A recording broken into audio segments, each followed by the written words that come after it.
Alright, I'm going to talk about this bug, this operation that's going on called coronavirus, and my take on it. I keep tapping in, and it is like so many just screaming and horrified, and all these visions of these horrible deaths and stuff like that. And I'm processing through that.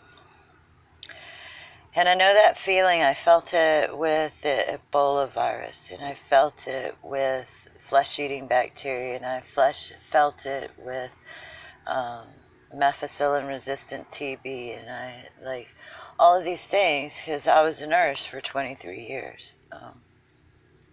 And I was in the hospitals and in the prisons when AIDS came, when MRSA, the staph-resistant bacteria superbug that was supposed to spread and kill us all, and then when the flesh-eating bacteria in Galveston, and then just on and on. And I've when I woke up in 2012, got activated.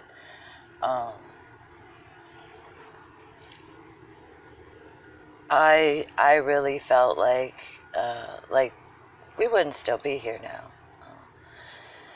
And then Ebola and Hurricane Harvey, and like it's been one thing after another. And you can go into all of these horrible nightmares, or you can begin getting a little wise to the game, I guess. And I'm just kind of ranting here.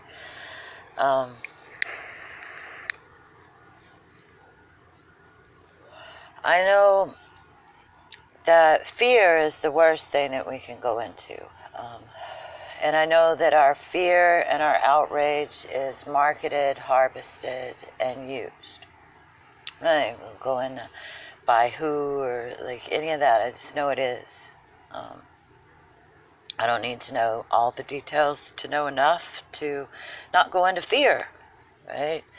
Or when I feel it coming on, to actually turn around and face that and work through it before it gets here, so that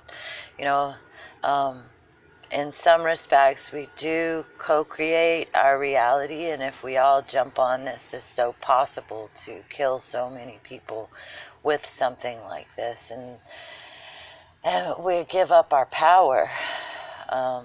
And we ask to be saved, protected, this kind of stuff. And that's how they get us with the vaccine, right? We beg for their assistance. No, I'm not going to do that. I know that it's very, very ironic that today Netflix comes out with this documentary about pandemic, and the first thing it starts off with is a lie based on 1917, 1918, and the flu that went through. And if you'll do some research, there's a lot of questions around Bayer aspirin was created at the same time, and we jump-started into big pharma in a big way, and just moved along from there with one thing after another. And I'm not saying that there's not bugs that can come along and cause some serious damage, or bugs that haven't come across and caused some serious damage, but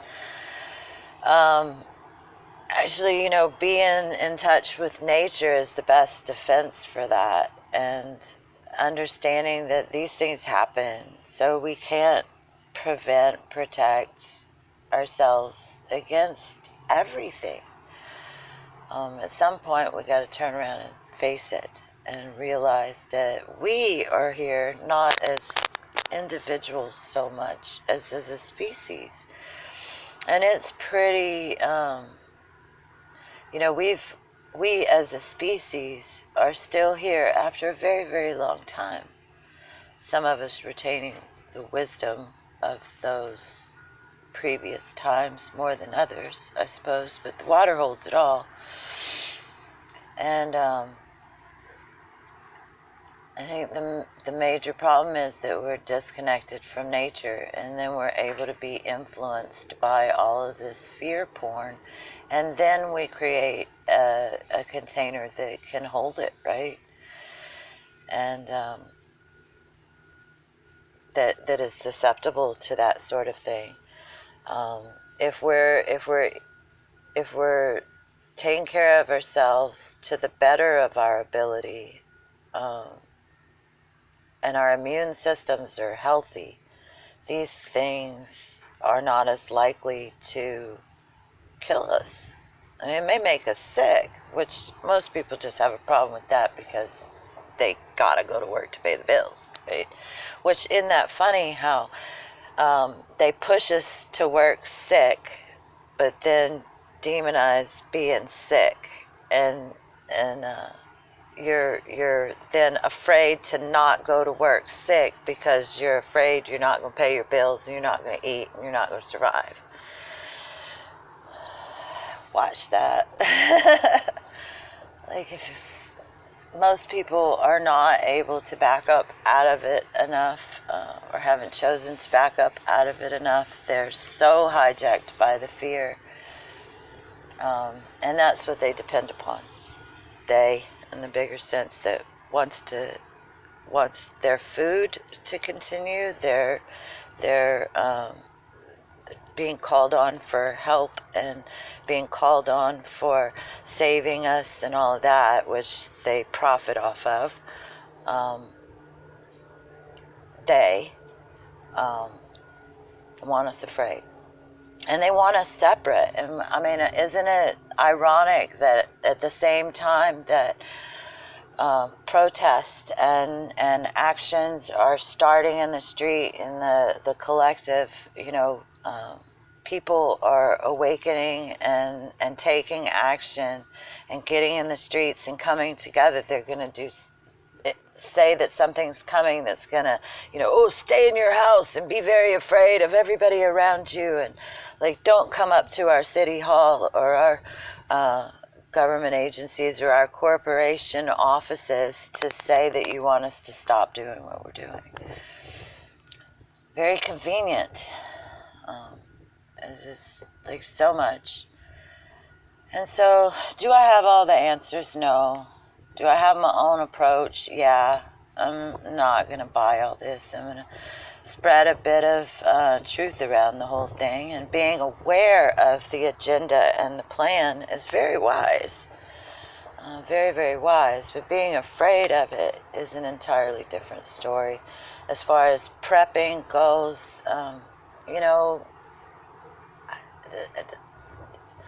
basic prepping is wise also if you can, but realize that most people don't have the finances to be able to do that either. So get ready if you can prep, then prep not just for yourself. Prep for your community, get your communities together, and prep for taking responsibility and being able to care for those around you. There's some great things to keep in your medicine cabinet in case the Walmart closes or in case something comes through. And those are natural things. And there's a lot of people that have been getting ready in those ways already. There's a lot of us that have been wise to this for a while on different levels. I think we're being pushed to get wise on even more levels. But I had a vision back in 2014, and it was that everybody knew an end was coming, but everywhere the end was different. They were like bubbles of collective agreement of what the end was going to be. And, it was different things in different places, and I was shown those ends and got to feel them too, like I am now. And some people chose loving. They chose feeding each other, praying together, singing songs, sitting in circles, calming themselves and caring for their communities or their families, or even making love, And some people were robbing, looting, killing, stealing. And some people were prepping. And the end didn't happen. And those that went on loving, and those that went on hating and taking advantage went on doing that too, but they didn't see each other anymore. And the ones that were prepping, that were in fear, were calling those fears to them, and they were being robbed, looted, killed, stolen from, until they chose love instead of fear and trying to protect and save themselves and go for survival of themselves and their own. And then they were shown a path to where the people that were loving were. And that keeps flashing back in my mind as all of this is going on in the collective. And if anybody wants to talk about it more, like, reach out. I will. The fear is... the only thing to fear is fear itself, I guess, you know. And if you've already died, which I have numerous times, death isn't so scary. That's like a long-lost friend. The how, I kind of am getting this thing of thinking along the lines of Rip Van Winkle, and you just go to sleep and you wake up and it's different. Not all of us need to wake up, eh? Some of us can just go to sleep. Loving you.